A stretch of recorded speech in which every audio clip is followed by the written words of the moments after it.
I think funny is just like the reduced. If you take a serious thing down to its barest components and suck the fat out of it, which is sort of what stand-up comedy is like getting in punchline to punchline in the shortest number of words. That's not all Hmm. comedy, but that's like a big part of it. I think what you're left with at Mhm. some point of simmering down the idea is like something funny, like in the way that I don't know. Like I was like Saint Augustine is funny all the time. Like every page, there's a joke, and Thomas Hmm. Aquinas is just almost never funny. And sometimes it'll be the same. You know, like there's just if you Yeah. reduce it, I think brevity is the source of wit. Is the fancy is the short funny way of saying that. But I think but it's hard because if you have to have that much content and that many issues and take like, go into detail and not just get to do all the flourishes, I Yeah. imagine you'd get terribly bogged down. But it seems to be working. I mean, maybe there's enough comedians out there, and you got to you got to be serious in the culture war.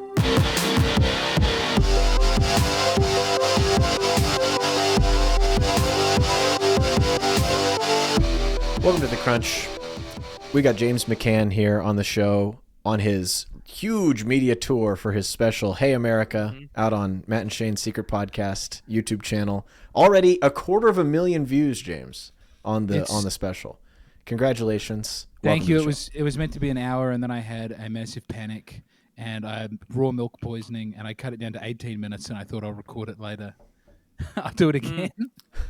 I had a weird dark night of the soul. What do you It's mean? all good. You had raw milk poisoning when it was being edited or when you were performing? No, it was being edited, and I had raw milk poisoning while I was looking at the final cut, and I was like, it's all terrible. I suck. Make it as short as possible, and I'll do it again. I'll do it better. I'll be better. At that point, why not just delay it? Why put out 18 minutes? I have to hit the road. I have to go and do shows and have people have Yeah. some semblance of knowing who I am. It's devastating. Yeah, that's fair. It's That's fair. mercy. I tell you what. I mean, the big stretch of it was about homelessness, and I wanted to talk about that because it was really hard to write that bit and to get it not just be an anti-homeless people bit. And I thought, considering the what's it called, Ordo Amoris, Yeah. The Ordo Amoris, yeah. yeah, it might be worth discussing because it's like I've had a lot of trouble with the homeless in America thus far in terms of being over Interesting. involved, and there was a guy who kept coming to my house, and I was doing too much with him, and it was scary to the family. I don't know. It's like, what do we like? We owe charity to our neighbor and the Samaritan and the guy who's like probably on hard drugs in the park by the house who keeps coming over. So it's like what? And like it occurred to me that is the answer to the homelessness crisis is just like loving people, right? It's like being in their lives and then being in your life. But then as a husband and father, that's quite difficult to navigate to expose one's family to those same dangers. So it's like, and I think America is a much more Christian country than places that don't have a visible homelessness problem. Like in terms of the heart of people and how they're acting. You know what I mean? I find it complicated. I find it to be like a difficult, Yeah. like it is, it's an affront to have so many opportunities for charity all of the time and to see people who are genuinely in need. And not to be, it's weird to me coming from a country where that doesn't happen. We've got like 3 homeless guys and you know their names and stuff. I mean, you said this in the special. It is truly the land of opportunity. If you want to be a drugged out heroin addict on this, you can do that. And it's unfortunate. Yes, but I feel like you've got a culture where a lot of people choose that or like have it fostered upon them. I know there are definitely like people who are unhoused. I was unhoused for a stretch of time when we were living out of the van, traveling across the country, and we didn't know where we were going to go. But I think there are also people ensnared by vice in a hard way. Like you don't. Well, you just let You people seriously go. only have like 3 homeless people in Australia? Like, where do you put That's an the overstatement. rest? That's an overstatement. But it's like it's so tiny by comparison. It's like to go to an intersection and have a homeless person there is every intersection in Austin. There's a guy with a sign. at an Oh, intersection. yeah. And when you're driving through That is also Adelaide, like it's in a never there. being in a big city though. That's Yeah. another thing is like a city that has a population above I think like 500,000. You'll see that. Actually, I don't know. In Melbourne, it's pretty bad here too. Actually, now that I think about it. It seems like something is causing it to go up. Like it feels like it's not. Mhm. Is it institution? Like, I think monasteries are the answer. Yeah. Yeah, I think monasteries are the answer for almost everything. But like, just to Sure. that's probably true actually. get a bunch of the lads together to sort something out. And they I have don't- land. Because then you have a place to go. You're a homeless guy. You're down on your luck. You go knock on the monastery door. The porter answers you. He's like, "Yeah, you can live here. You just have to pray the hours with us and get up when we get up and go to Yeah, bed we've when got we some get." fairly strict And then conditions. eventually, there's some virtue that gets built, and they're more prepared to go back out into the world and find their way if they so choose. Whereas now it's like, why don't you come into our fentanyl camp and all day you can smoke as much fentanyl as you want. You don't even have to shave your head. It's like, well, that doesn't instill any virtue. I met a guy in Pittsburgh who was homeless, and just because I was like new in America, and I was stumbling around, and I actually bummed a cigarette off of him. I didn't realize he was without a home, and he was staying in a shelter. And we sat together, and I tried to like find a monastery that had, that like offered hospitality to people, because he was saying he didn't want to go back to the shelter. It was like, it stinks, and it is like, yeah, the secular homelessness take you in type thing. Like, it doesn't seem like there's an overall sense there of mission and like teleological end to what they're for. It's like, you need a bed now, and we have no real, the state doesn't have a life plan to give anybody. It resists the thought that It's a you have to management pursue thing, happiness. It doesn't have an idea for your human happiness in a way that a monastery says there's God, everything is ordered to that. I was having a conversation about this on X today about the UN released this study that said we could feed everyone in the world for $40 billion a year, and I was like, that is either completely wrong, like way off base, There's no way. or it is a scandal that we haven't ended world hunger yet. Because That's how much it costs to feed blueberries to my son. Little kids Well, do this like is those blueberries, dude. Special They do. UN They do. gruel. If we get the special UN gruel, we can That's sort that out. what it is. It's like dehydrated, dehydrated soy. That's what they'll Yeah. send to everyone in Africa. Like, if we MREs made from Chinese slaves is what they do. and soil old Nike shoes. Yeah. newspapers. It's like, yeah, it is a scandal. Obviously, it's a scandal because we have the food. Like, I don't think mass starvation events were. They've not been historically, like in China. I was like, they weren't common until Mao's famine. I don't think in Europe there were mass starvation. Like, you don't get to have the biggest population in the world at like whatever era it was. Like, and they had so many people. If you look at those things, it's like Europe had 5 times the population of Africa in 1920 or something. Like, we could feed people. We knew how to do it. We had a Figure it system out, in place. yeah. I don't. Yeah. Yeah. Sorry. Well, I'm sorry. It was meant to be a positive thing Oh. about the special, and I've dragged it into this. So I apologize. that's okay. I'm not promoting well. No, I'll ask you this question. I'll kind of pivot because it seems to me, I listened to your special today. You should go. What's the easiest way for people to get it? By the way, go to your website It's or on it's on Matt and Shane's Secret Podcast YouTube channel. It's on the probably YouTube. best If way. you type in James McCann, Hey America, it's there. There you go. okay, there you go. Type that in the Google bar. We'll put it after in the you're done listening to description podcast. of this episode Yes, as well. There we go. I listened to today, and like the way you're talking about the homelessness crisis in the special is very like, you're making jokes. It's you're not treating it lightly, and the way you're thinking about it here, you've obviously given serious thought to that. How does your brain switch? This is a selfish question. From serious mode to I'm gonna joke about the thing to communicate my thoughts. This is great. James, let me give you some context. Patrick, so we're trying to have a comedy podcast here. We try to have a lot of fun. Yeah, I'm sorry. But in the last 6 months, no, this is not your fault.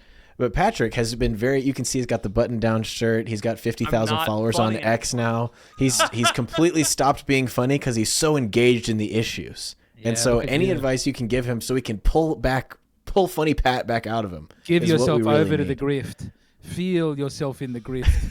You too can become a button-down Halo app. Ever since Michael Knowles followed him on Twitter, it's just been downhill. You're a changed man. Let's get you on that. Let's get you on that nice chat show with all the prostitutes and the men who hate women talking Oh at the table. yes. I I don't want to be in you- that room. I don't want can you I don't want my children to see me in that room. Do you know what I mean? Like, I don't want to Yeah. be in a room surrounded by. I genuinely think I'd do very well sitting with the prostitutes and kind of taking their stance. I think that would be really fun Oh, yeah, to just have like 3 Don't get me prostitutes wrong. and Get then me in me a on room one with all side. the hottest internet prostitutes. Yes, absolutely. No, this is Because the different guys on the other strokes. side they're jerks. The guys on the other side are Yeah. jerks. So it's like you guys are being claiming mean. this like Christian approach to women's issues, but you're assholes and you're not actually helping anybody with anything. So it's like I kind of want to side with the prostitutes on this one. Yeah. You know? You're 30, she's 12. You know, she's made her own choices, but she's been bogged down by this. You're choosing to do this. I think this with the trans people all the time. Like all these people going like, well, actually, trans is a mental illness. We hate them, and it's like, well, why do you? Okay, but like, Hold if you're on. putting it in the category of schizophrenia, you shouldn't be like, you're awful, and we want to put you. It's like we want help and treatment and support for. Like, you don't take a person who's depressed and suicidal and say you're an evil. You don't treat them like an evil, malicious person. No, I don't. I mean, how do we get funny? How do we get Patrick funny? How do you switch from serious to I don't. funny? I 'Cause don't. I you don't? boil it down. I think funny is just like the reduced. If you take a serious thing down to its barest components and suck the fat out of it, which is sort of what stand-up comedy is like getting in punchline to punchline in the shortest number of words. That's not all comedy, but that's like a big part of it. I think what you're left with at some point of simmering down the idea is like something funny, like in the way that I don't know. Like I was like St. Augustine is funny all the time. Like every page, there's a joke. And Thomas Aquinas is just almost never funny. And sometimes it'll be the same. You know, like there's just, if you reduce it, I think, brevity is the source of wit, is the short, funny way of saying that. But I think but it's hard because if you have to have that much content and that many issues and take like, go into detail and not just get to do all the flourishes, I imagine you'd get terribly bogged down. But it seems to be working. I mean, maybe there's enough comedians out there, and you got to be serious in the culture war. This is selfish for me because I'm trying to joke and laugh and have fun, and I can't. Patrick is bogging me down with all this he bloviating, and so I'm trying to get him to stop bloviating and try to start. I got to suck your fat. Is where what the money is. What it sounds like. We got a huge number of absolutely humorless, puritanical tradcaths out there who have to be appealed to with the driest and least. You know what I mean? Like they don't want razzle. I know exactly what you mean. There's enough razzle dazzle in the culture. We got to give them dry. It's dry o'clock. We've had the fun Trump years. Now it's time for the tedious, working through the issues, actual governing Trump years. I believe it does feel that way. It does feel that way. I think I was a bad youth minister because I was the wrong mix of serious and funny. I would have been a good high school theology teacher. You know, I'm like 90% boring, 10% funny. Yeah. And I had to force myself to be fun for most of youth group and boring for only 10% of it. I had to, and so that's the podcast is suffering from the same problem where, when we were in college and I had not nary a care in the world, but now I have, I don't have a bills. That's actually my problem. I don't have one. Yeah. I would get you like one. Yeah, we're working on it. Being self-employed, as you fellas both know, is kind of a tough. My insurance runs out at some point, and I don't know what to do. But I'll figure it out. We'll get you insurance. It's asking if I'm. I got a guy for you. Hold on, give me 1 second. I am having. I just like. Boy, am I. Yeah, no, sorry, it's saying on the screen. You're in the show. I wonder if I don't look at the. Can you still hear and see me? Yeah. Oh yeah. Yeah, you look great. Okay, but it's helped the audio not at all. To click off into a new tab. Bummer. I mean, do we not have too much entertainment already? Is the cool funny move now not to stop being funny? Like it's over. The humor, that's where it's got us. And, that was a moment in time where that was necessary. And now genuinely, these are the serious, difficult years. I'm sorry to jump in on this side because it is a comedy podcast. This is the hard men create good times. That's where we're at right now. We're hard men right now. We are the hard men. It is funny because it does feel like it's an investment banker being like, now is not the time to invest your money. Now, everybody step back. I'm going to keep staying in the markets and make billions, but you guys, go in for gold is kind of what it feels like you're telling us at the moment. No, I just feel like I want to. It's been very weird having all the orthodoxies for the last 15 years like flip on their head. You know, like that the woke thing feels super done, and the left in America isn't even going to try and push it. Like I think I don't want to like celebrate before reaching the finish line here, but I think it's over. And certainly like the old own the libs thing, like why? What power do they have left? They barely even have a TV station anymore. What libs do like? They've got academia, but that's the most boring one. Yeah, I don't want to. That's the most boring one. That's where they retreat to. That's their citadel. That's the wall that they fall back behind. That's the Mott. That's the Mott, not the Bailey. You know, it's absolutely too boring to get in there. Yeah, the Mott and the Bailey. I don't know anything about Mott. Hold on. The Mott and Bailey is a defense structure where you have you have like the ideal land in front, and then you have like the gross, disgusting structure in the middle. And people use it as like an argument thing where it's like, oh, you're saying like the thing you want to say is that Catholics worship Mary, right? You want to say Catholics actually worship Mary, but then when pressed on it, you're like, oh, well, you know, God doesn't want you to have statues. So that's two different things, but you're retreating into something that's easier to defend, but you really want to push the more fun thing out. It's a bad example, but that's what a Mott and Bailey is, an argument. I can see if you're doing that a lot, I can see where the humor is disappearing immediately. Because you want to have the you want, all the fun is in the Mott. And you're being serious. Oh no! This is a great time for him to freeze out when he's bringing up the point that proves you right. Yes. Yeah. Am I back? What can you do? You're back. You're back. You froze as you were confirming my opinion on this topic, which I'll allow. Patrick appreciated. Do I have to move towards the internet? I hate the internet. I hate it. Yeah. I like that it. This is. I was hoping, because the last time we spoke with you, I think you had just gone on Kill Tony for the first time, but it hadn't even aired yet. So I was hoping that this time it's like got all that flowing in. The internet's going to be nice and crisp. New house in Austin. None of that has happened. It's a better. I've been thinking a lot about our station and what we deserve. Sure. As that becomes a possibility that I might one day have enough money to like not be buy a boat. Panic attack. Well, a boat as well. Well, James Donald Forbes McCann, catamaran plan. Get on it. But like, so we moved to a bigger house. It's not like an opulent mansion. It's got a second story and the bedrooms are a bit bigger, and everyone's calm and the children aren't like screaming. And I realized it's like, there is. It was bad before. Like it was. Children need space, and we are owed that, and to not have that is disgraceful, and that we're being denied. Do you know what I mean? Like, not everybody needs a Rolls Royce, but a child needs enough room to play.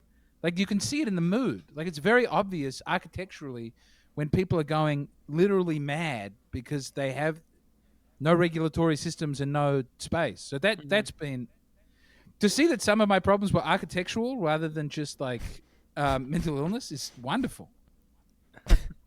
SSRIs? No, we just need a fourth bedroom. That's what we need this whole time. Yeah, floor just like a yard. Instead of spending money on psychiatric drugs, just add a balcony, over the. Get yourself a sunroom. Yeah. Yeah, there you go. We have the opposite problem at the moment where I feel like our house is almost too big for what we need. Because we bought it assuming that we were going to be here for a really long time. And that's starting to be the case where I don't think we're going to be here for a really long time. And so now my wife and I are looking at homes where it's like we could severely downsize and save a lot of money every single month. And kind of the opposite of the experience that you're having where it's like we need to be okay with a lot less. Because now that we've had a bigger house, it's like, well, it's easy to just get very comfortable. The nice new bathroom. And like the non-drafty windows, it would be very hard to move to a house with single pane windows, but that looks like, it's where we're heading, and that's okay. That is okay. Yeah. More than one pane. We'll get there. Like, but on a city plan level as well, of like just what's been denied us and what's been done to us with the car, and like having an ugly small.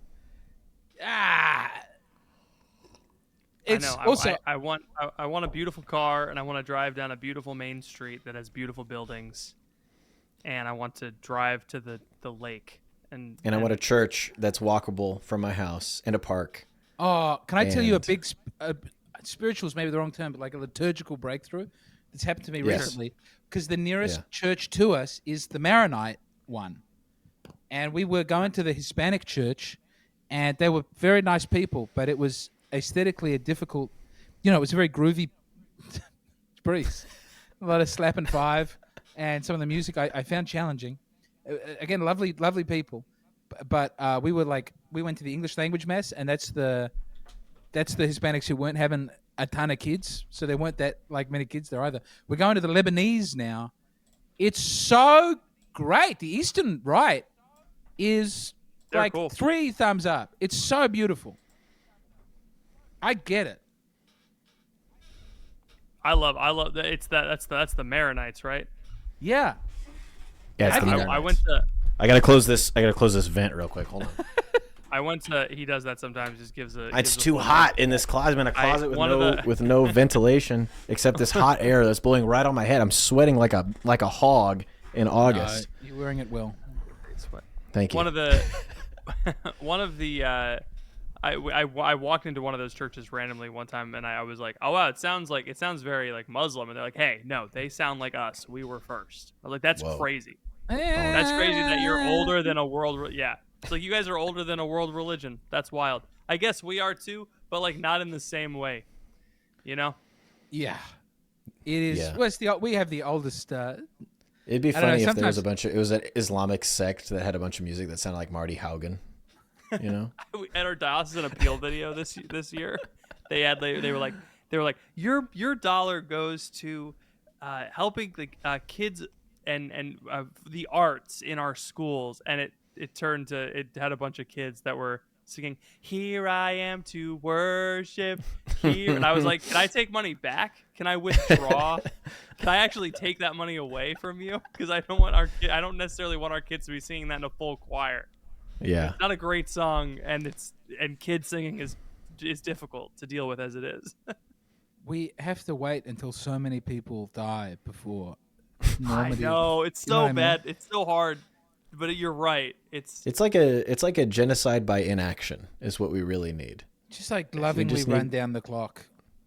Yeah. Yeah. Just kind of wait it out.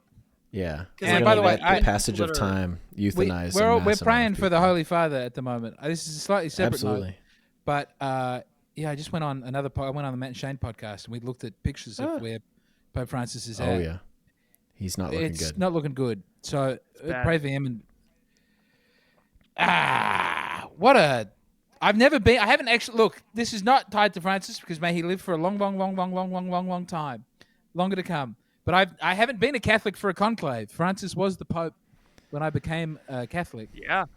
So it was really exciting when I was a sophomore in high school. There was a lot of let's just say premature canonization of Francis in that first couple of years. I remember the Franciscan University was selling like T-shirts that had Pope Francis surrounded by a bunch of multi-ethnic and differently abled people that said "Love like Francis," which is crazy because no one knew who he was until they made him a Marvel character right away. They wanted their own Obama. It was the church's Obama. Yeah, yes, Argentinian Obama. We were right there in the middle of the Obama era. Everything was great. Everyone I was on Reddit in high school, and it was you're going through Reddit like you do in the r/all, and every post about the Pope, the top comment would be, "I really like this new Pope," and I was just like seething, and I didn't understand why, but that's the exact reason, is because they had elevated him to something that I knew that he wasn't. And it didn't stop from there. And they were being unnecessarily mean to Benedict. Just because it's not his fault he looks like fault he looks like Palpatine. That's not his fault. He was alive before that movie. Hey, it turns out they all start looking like Palpatine eventually. If you're there long enough, like no one looks great as they approach 90. Who? Except for my beautiful wife. I remember John Paul II being on. Statistically, you'll be dead by the time she's getting there. That's true. I tell my wife that all the time. Yeah. Don't worry, I'll be long dead. Yeah, no, it's not his fault. He looks like Palpatine, but you should look at him when he was younger. He was a stone cold killer, Pope Benedict XVI. Not Francis though. I don't think they all Francis looked handsome when they were young. They really I don't think did. Francis looked handsome when he was young. Far be it from me. He had those he big looked ears, which kind of makes fine. it tough. He looked fine. He just looked like but he looks like he's doing an arts degree. Yeah.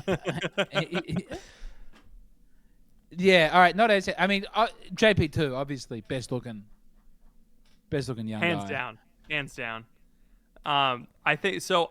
To your point, I don't think that Francis's death will do anything to the movement, the charismatic movement, or the cringe movement in the U.S. because it was happening before he was Pope. I think the deaths are more an American one. Like I asked my music director, because the music director at our church is he set up a schola and he did some classically written hymns, and he's like an organist. And he's 50 or 60. And so he's not young, but he's not the young trad by any means. And I asked him, I was like, why are we playing Taste and See? Like, why are you choosing these songs? I know you. Why are you? And he's like, because if I don't play them, people will get mad and complain. And I was like, really? Who's walking to mass going, I hope they play Table of Plenty. But they're here. They're around. Yeah. I guess. Yeah. I think we have on to Eagles' wings, etc. Well, I once said to a friend, people are really connected. I specifically on Eagles Wings, I complained about to a friend once who I thought would be sympathetic to it, and the friend said, they played that at my dad's funeral. Like, it's a beautiful song to me, and it's like, okay, but I think separate to that experience, I don't think it is. But when you become enculturated into the boomer music, it's the boomer right.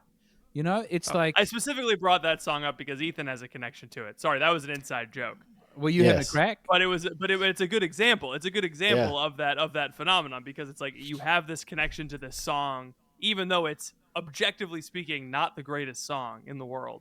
But you have connections to it because it's part of your tradition. It's like loving all of the Christmas music that was written by Jews in the 1950s. It's difficult because the council was them like changing tradition and getting rid of tradition, and then waiting 60 years until the tradition is now different, and now we can't do the same thing. If we were to do the same thing, it would do the exact same effect, where people would be like, you took our traditions away. And so I think we just it's hard to go back. You got to let it build. You got to give the boomers credit though, because they did rip everything apart and then build something new. All we've been able to do is say, we want it how it was before. We haven't created anything, Yeah. So you got to give them a little bit of credit. It'd be different if we were here and we were ripping up what they were doing and we were writing new hymns, in the old style. Nobody's That's writing genuinely hymns. your problem, is that we're not. I wrote a hymn. Hold on. Wait, Patrick, you wrote a hymn that's very nice. But they played it at my church. They wrote a hymn and they played it at Sunday Mass twice in the last month. It was great. Nice. That's what we have to be doing. We need more of it. Fire with fire. People were like, Patrick, you wrote that? I was like, yeah, we need to have more people. You can just do we need things. To have more people. You can just do things. You can send it to your music director and say, hey, can you play this? And We've all started podcasts insteed of writing beautiful liturgical music, which is great. But I don't know how much it's so easy to write hymns. They have. But it's so easy to start a podcast. Also, if you even it's actually easier to start a 10 podcast. good men, I will not blow up Sodom and Gomorrah. 10 James, good you're a men poet. in Sodom and Gomorrah. That could be a good one. This is actually solid. It's a good song. You're a poet, James. Have you ever written a hymn before, or a poem that's in 8/8/8? I wanted to write a mass. I thought that would be fun. We should do a John Williams mass setting. Oh man, have you heard the Bernstein mass? No. It's really bad. Spare yourself. Although I will say, there's another one. There's like who is it? Who did Phantom of the Opera? Andrew Lloyd Webber. I believe there's an Andrew Lloyd Webber mass that actually has some. He also designed those houses. What? Frank Lloyd Wright. He does that all the time, specifically with Frank Lloyd Wright. All right. Just a little bit of comedy for the show, Patrick. Just trying to keep the mood light. I am the straight man now. There's quite a nice Kyrie eleison section in Andrew Lloyd Webber's Requiem Mass from '85 that I do recommend. I bet that's fun. Kyrie eleison, Kyrie eleison. Oh no! I think we've done that in Mass before. That sounds familiar. We did it in boys' choir. I love. Have you ever done? Ethan, did you do Marriage Encounter, or do you know what Marriage Encounter is, James? It's like I did a marriage retreat before I got married. I don't know if it was Marriage Encounter, but they told me about that I should invest in stocks, and then they also said to go to confession, and that was pretty much it. We didn't get that at Marriage Encounter. That was good. Yeah. Marriage Encounter is like this worldwide movement from around the 60s or 70s about like renewing marriage. I think it was like after divorce started getting more popular, started renewing marriage. And it is very much a product of its time. Like the book has not changed since 1960. And I know that because my grandfather had his conversion experience on a marriage encounter. And there's a book that said God doesn't make junk. And it was actually a beautiful moment because I like read this line and I was like, oh my gosh, my grandfather read this 45 years ago and that's why he's Catholic, because he used to say it all the time. Anyway, I digress. But there's a whole section, there's a whole like evening in the retreat where they talk about the Man of La Mancha, like the musical Man of La Mancha, which apparently in the 60s, in that time period when this retreat was being written, was like the biggest deal on the planet. Like they had us listen to Impossible Dream from Man of La Mancha and talk about how man like reaches the stars. And having read Don Quixote, I was like, this is really silly. It's really funny to idealize this guy. Oh, there was a version in 2019 where Kelsey Grammer played Don Quixote. Oh, that would be good. I'd see that.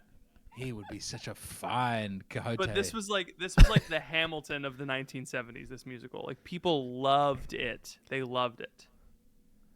I think I could be Rocinante. I think they have I think the horse tap dance. I saw you as an excellent Sancho Panza.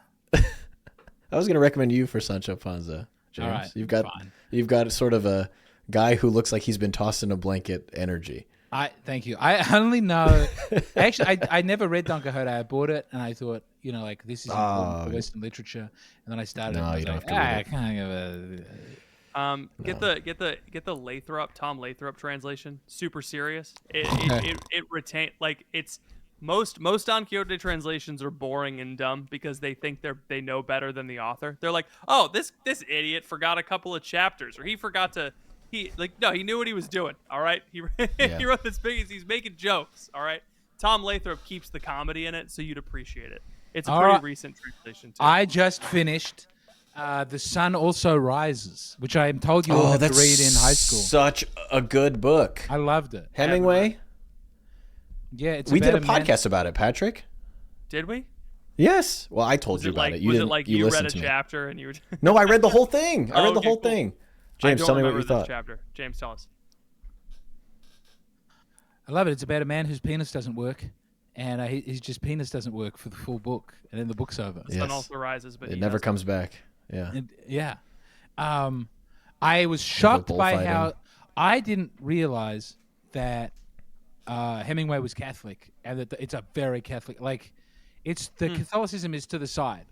I've talked about it on 3 podcasts this week, so I don't want to just say the same things over and over again. But I don't think I talked people who are looking you up after the special are like, this guy really liked the. This guy really loves Hemingway. This guy's read one book, but the Catholicism is like very. It's always nearby, and in that Hemingway way, he doesn't really talk about it, but like occasionally the character, There was one description that really moved me, that I would find and read. Go for it. Hold on. All right. Go get it. It'll be worth it. We got time. We got nothing but time. I hope he stays. We do the bonus podcast with him too. Oh, that'd be fun. Yeah, that would be fun. Oh, it was so close by. Yeah, he's right there. What do you say? Oh, I hope I have time to go get it. It's 2 feet away. But it's the finding it that I worry about. You didn't highlight it?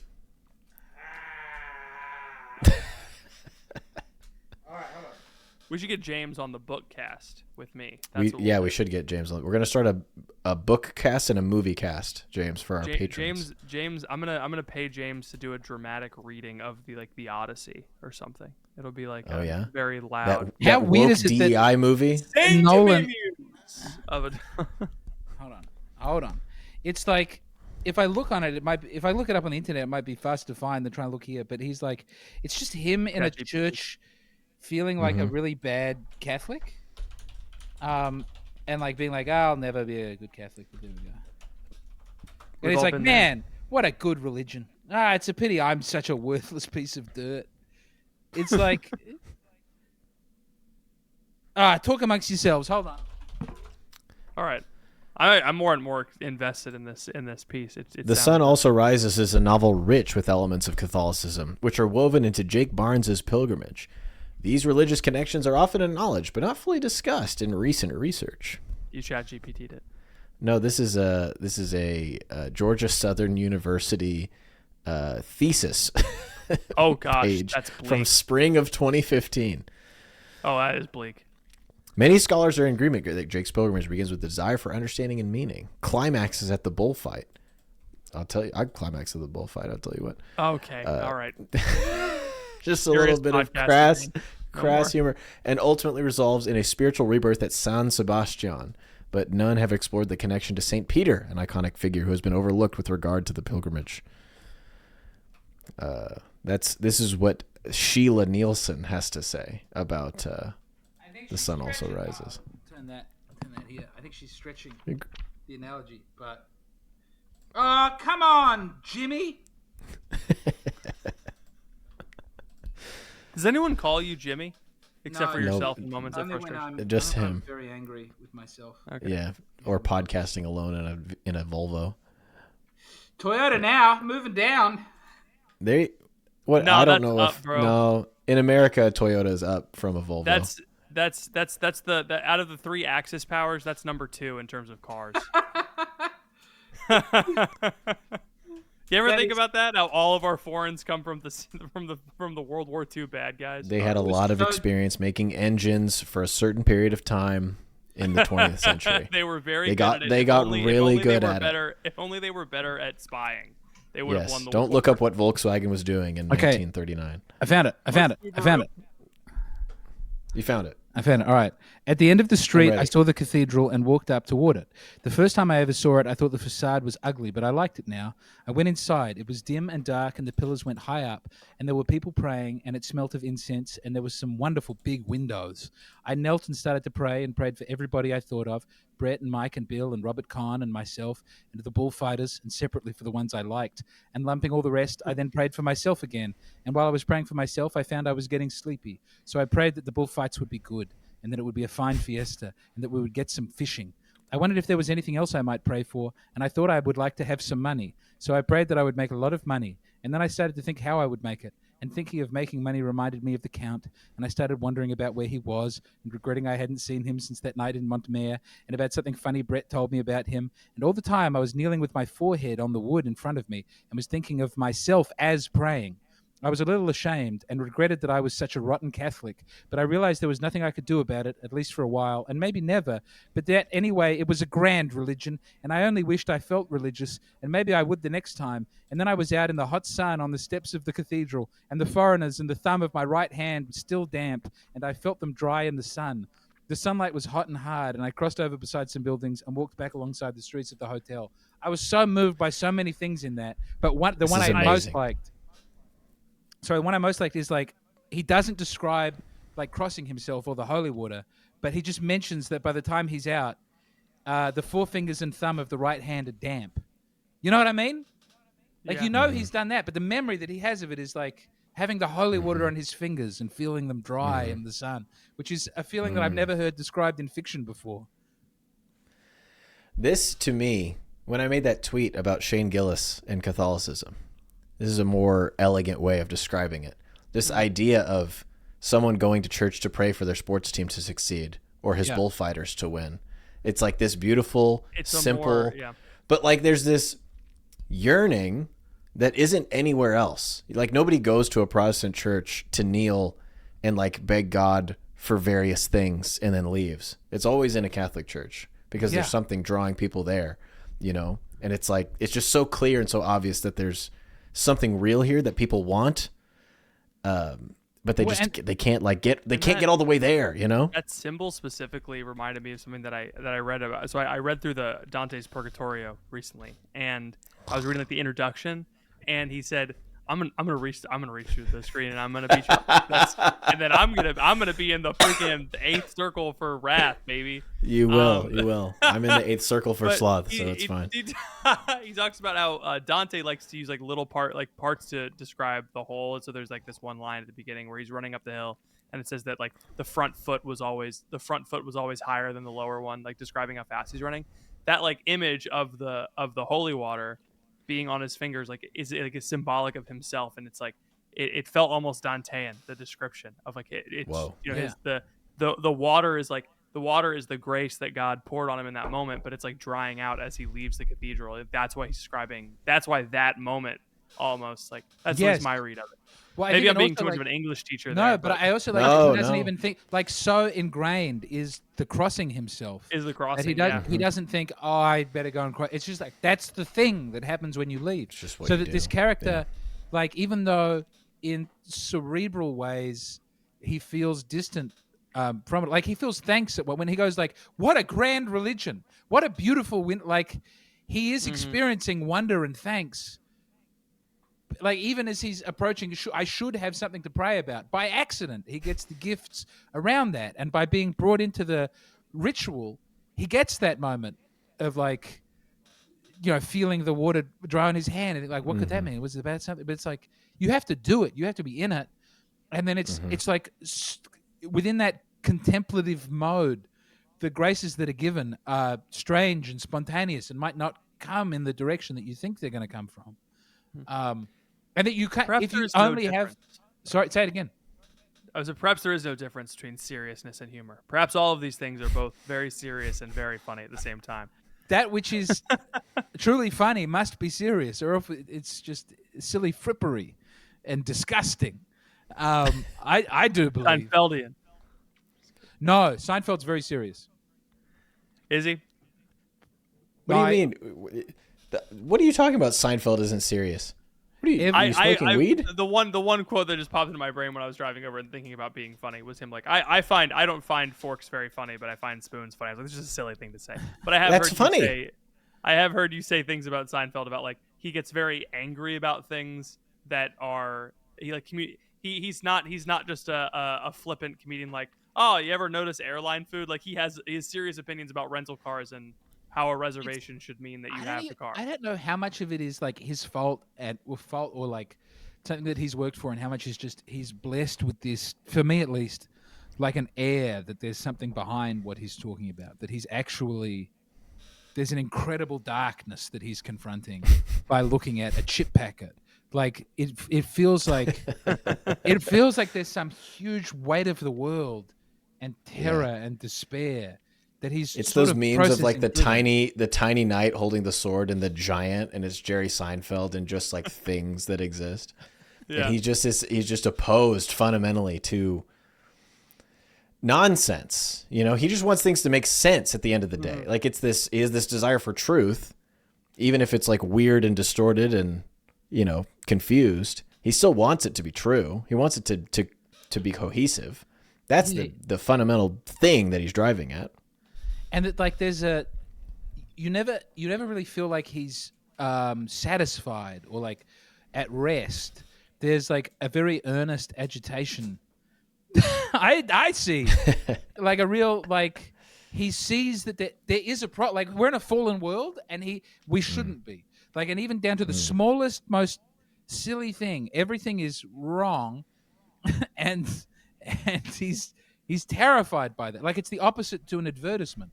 Like an advertisement goes, this little thing is right and good and makes you happy. And Seinfeld is like walking through the world going, everything is wrong. Everything is bad. Why can't it be good? It should be good. I have good inside of me that I see it should be. I'm probably being guilty of the same reason why people hate the Beatles. It's like they're just, you know, transcendently successful, so it's easy to swipe up at them. But I think one thing I have heard from Seinfeld, and I don't know how true this is, but he said that if you play laughter from one of his shows, he can tell you what joke he said because Yeah. he's everything's drilled down. I think that shows that at least his jokes are enduring in that they make the same they last beyond the moment that they happen. And I see a lot of comics now are like the stuff that pops up on my For You page. It's just like, Mm-hmm. oh, this person yelled out a slur and I responded to them, and it's like only funny in that moment, Yeah. and then it ceases to be funny afterward. It's not enduring. Well, this is what I mean. It's very hard to tell what is forever and what is like hackneyed. What is but there are certain words you can. It's funny. There's a joke I've got about a farmer's market that I'm working on at the moment, and I did it at like an alti room, and one of the things is like an observation that there's like a lot of lesbians there, and it felt Yeah. like that was like enduring at a room where people didn't want me to say that because I have to say it in a certain way. That it's like why you didn't bring up that there are lesbians there? Why is that? It's nothing. But when I play like a clubby thing, you just go a lot of lesbians at there. You know, people just go he said lesbian. Yeah, You know, and that's so Shock value, cheap and dumb. Like something about resistance allowing you to do something good. But I mean, it's always funny to me when like a pop star had like 5 number 1 hits and one of them is like the first one's memorable, and no one at the time could tell. Man, the rest of these songs were terrible. And then you like hear them on oldies radio and you go, there was nothing in that. Like, yeah, what is, I mean, I don't, that's what we all want, right? We all want to make something that lasts. Mm-hmm. It feels more good and durable, but just everything's so cheap. Everything is cheap and weak and dumb. Excuse me. That's why we should have kids, because those are truly the only things that last. Well, they last a while and then they die. They too die. That's true. As Preferably after you, so you don't have to like see it. Yeah. It's fingers crossed. But like this, I guess that's like, it's one of the things we like about God is that he's eternal. Like if God only lasted for a while, it would be a waste of time. And that like empires fall, like an empire is not worth your time. Mm-hmm. This particular kingship in general might be worth your time, but this particular king is probably not worth. I don't know. I'm sorry. It's been one of those days. I've been feeling. I like this, friend- James. Oh, go ahead. What was that? A friend did what? No, it was a friend Terrible. died. A friend died yesterday. Oh my It God. was terrible. I was a wonderful that is woman awful. who was in the art scene in Adelaide and was like very supportive of everybody, and like the sweetest woman. And I keep forgetting. Like I keep going. Why am I having this incredible sense of dread and pain? And I remember, like, you found out a friend died yesterday. It's funny. Like you just you get distracted with your day for a little bit because I didn't know her. I knew her. I thought about this when someone dies and you really like them and you're fairly close to them. You like write to their partner and you write them like a message being like, "I'm so sorry. This is terrible." You know, it's just something entirely inadequate, but you send them. But if you're in that immediate first ring of like seeing them all the time, you don't write that message. You call and you go, "Shit, I'm coming over." Like you don't have to. It's like a mask off grieving of like it's almost not funny, but like there's the intimacy that allows you to go, I don't care how I'm coming across in this moment. And sorry. I don't know where that was going because I'm in a spiral of feeling sad about it. No, I don't know if you're a listen to music when you're sad guy, but a song that a friend gave to me when my grandfather died. It was a little.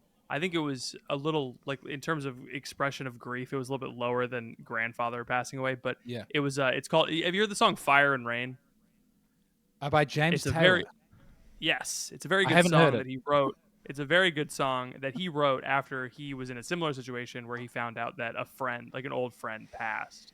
And it's a beautiful song that like it's a song that's written to her. And from what you can tell, it's like she wasn't like she was a big part of his life, but it's about like the main refrain that he keeps saying, and he's like, I've seen all these things in my life, but I always thought that I would see you again. You know, you seemed it seemed obvious that you would always be there. And I never thought that you'd be gone. It's so strange because I always thought I would see you again. And it was really helpful when my grandfather passed because like that's how I felt with him. I was like, I'm always going to go home and see my grandpa. Like he's always going to be there. But it's strange and it speaks to that loss of like we want people to be enduring too. It's almost like we ought to be enduring and live forever, but we don't in this world. And yeah. Well, it So I says it like should that be like song. death is an imposition. I thought about that with like families and like family reunions when you're a child and you go there and the family. Mm-hmm. And like in actuality, like a lot of those people are going to get divorced or have a big fight, and not want to see each other. But when you're a little kid, it's like, well, this is my family. I've seen movies. People have their families through life. It's like, no, like in a cosmopolitan world, you've got that for the time that you've got it. It's a very transient thing. Mm-hmm. And those bonds come loose. And it's like, it's wrong. It's like we should have people with us all the time. Like it's But it's strange. It's strange to read. I've again reading classic books, but I was reading the Odyssey, and it talks about like Odysseus is offered immortality. He's like, oh, this is an unnatural thing for a man to live forever, and that's so wrong. That's just not true. It's a preternatural thing for a man to live forever. Like it feels like he ought to live forever, but it's like I guess in one sense it's unnatural, but in another sense it's a deeply natural thing to want to live forever. Yeah, well, otherwise it wouldn't be appealing and it wouldn't be interesting for him to consider it. But like it is unnatural in a fallen world. It is unnatural to continue on in like an unfallen state. Yeah, there's a story in Greek mythology about a guy who's offered immortality but not agelessness, and he shrivels up and dies. Well, shrivels up and kind of just continues to exist as a grasshopper. He just turns into a raisin. There's a raisin in the sun that also rises. In Gilgamesh, Gilgamesh seeks out like I think an immortal man, and he's just I think it's Gilgamesh. I might be getting this wrong. And the immortal guy is just like lying in the dirt, and he says, "What's wrong?" He goes, "I'm so bored, and I can't die. I've been alive for so long. There are no new experiences for me." And this is like for us to be immortal, like it has to be in heaven, right? It has to be like some experiential thing that's so. Like if time becomes infinite, so too does the experience that engages us also have to become infinite, or else, like the storybook version of heaven that we've got, where it's like, I'll be with my friends and I'll be in a nice house in the sky in the clouds, walking around. It would be torture. It would be so awful to just be that for maybe that guy. It's just going to be Instagram Reels around. Forever. It's just going to be it's just constant Instagram Reels, and you never know when the next one's going to hit, and it's forever, and you just keep swiping. Maybe that guy wouldn't be so bored if he was here to watch Captain America 4, Brave New World. Maybe if we gave him a phone, he wouldn't be so mad. What if Gilgamesh had iPad? What if we gave Gilgamesh Happy Flappy Bird? I think. Man, I'm so happy that the Marvel thing is winding down. Me too, certainly. It's so sick. It's taken so long. It's been forever. The good thing. It's revealed to us that Harrison Ford will do anything for $1. At least we know that about him. It was so funny. Yes. No, Harrison Ford. Okay. Because I fell into a big Wikipedia wormhole on Roman Polanski. And I think Harrison Ford might have like endangered his reputation to work with Roman Polanski. Like he was one of the people who brought Roman Polanski back into the fold of acceptable people to work with, which was, I'm not saying that was a good thing, but I think Harrison Ford obviously Roman Polanski. The more I read about that, the more I go, oh man, no. I don't know. Roman Polanski killed Margot Robbie. I think. No. Roman Polanski raped a 13-year-old girl in Jack Nicholson's hot tub after his wife was killed, and then fled America, and has never come back. Do we know? Is he alive now? Oh yeah, no, Harrison Ford worked with him. No, he's alive now. He went to France, and the French government was like, "You had sex with a 13-year-old girl in Jack Nicholson's hot tub? That's normal. We've all done that. We're French." That's good. Yeah, welcome to France. Stamp the passport. Would you like to meet my transgendered wife? I'm just kidding. That's Emmanuel Macron. Is he still making movies in France? Yeah. He made a movie about the Dreyfus affair not long ago. And I'm sure they're great. He made The Pianist. Like 30 years after the trouble, he got a standing ovation at the Oscars. With Adrian Brody? Yeah.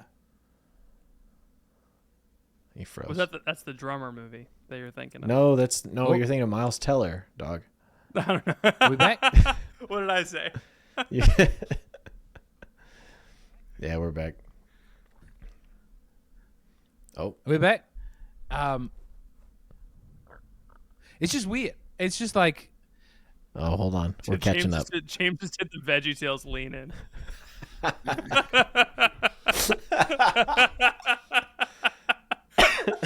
Larry the cucumber looking ass. All right. Carry on. So Roman Polanski, you're researching him, man, you're looking on such Wikipedia. a hard thing to talk about where there might be lag when I could be easily taken out of context by accident by the internet.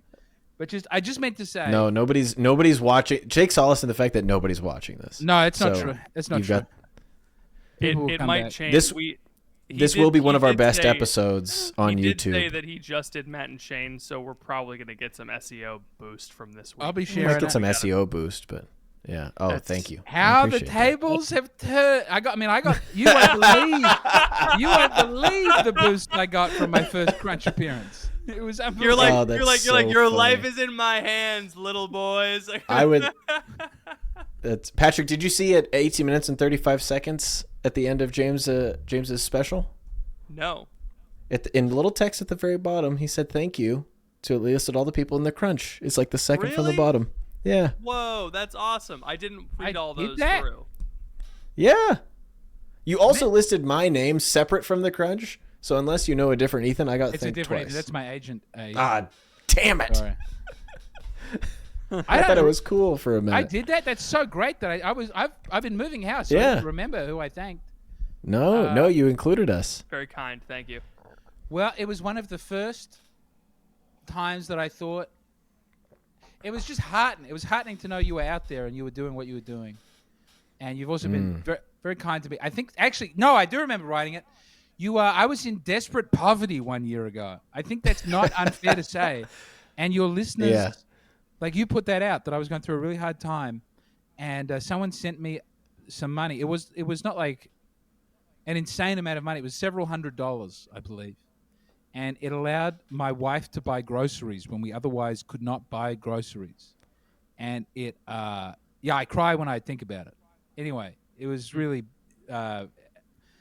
it was like I could have left America, genuinely, if that hadn't happened. Wow. Yeah.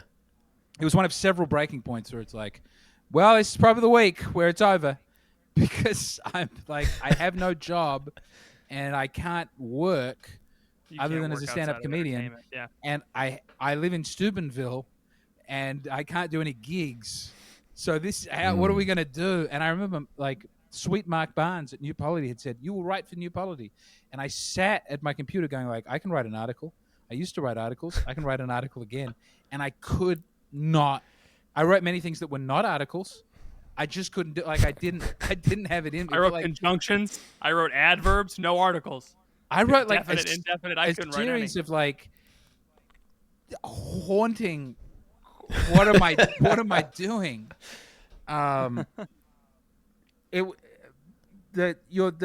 You boys in the community that you've built. Anyway, it was real nice. I can't keep going on about it. Thank you and please, it's our pleasure. It's just when it comes time when you've got the Netflix special and the money's pouring in. When your teeth are gold. Just don't forget us. That's all. We just want you on the podcast. Not like replaced, but like we just want you on the podcast once or twice a year. That's all. That's all we want. We've got to do it in the flesh. We've got to figure out how we do. Oh, please. It'd be so fun. It would be so good. If you don't understand the energy when we're together. It's electric. It's so fun. If you book a joint show somewhere, I will fly in and do it. If you organize, you go, this is the Crunch, and James McCann will be there. I'll come. It can be either of your towns. Make it easy on yourself. It'd be great. Yeah. But I will do it. I said this before. I said this earlier on before life got very, very busy. Genuinely, if you book it, I will come. We'll do it. We'll This is like Field of Dreams, but for podcasting. We have to do it. We should do it in Melbourne, I believe. Yeah. I believe. I think I'm more connected to the local scene here than Ethan is in Oklahoma City. I would wager. Yeah. It's because I never leave my house.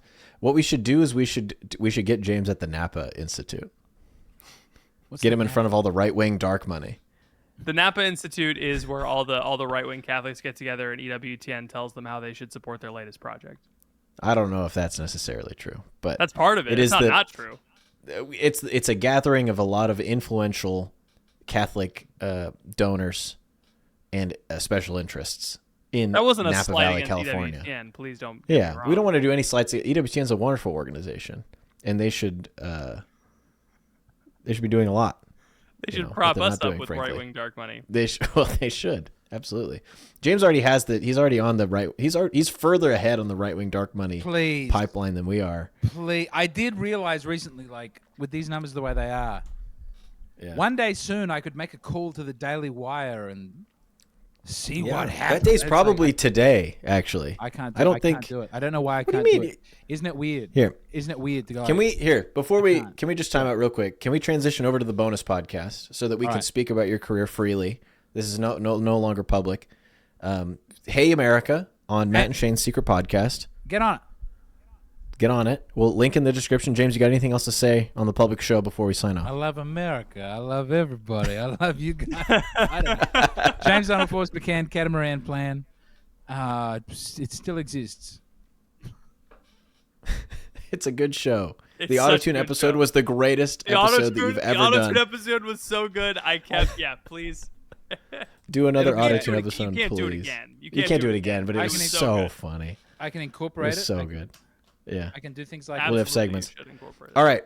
Well, if you guys want to listen to the rest of James's conversation with us and talk about comedy, about how he's evangelizing the gay, malnourished Tony Hinchcliffe, go over to patreon.com Not gay. /thecrunch. Can I say this? Not, I want to Yeah, say go ahead. this.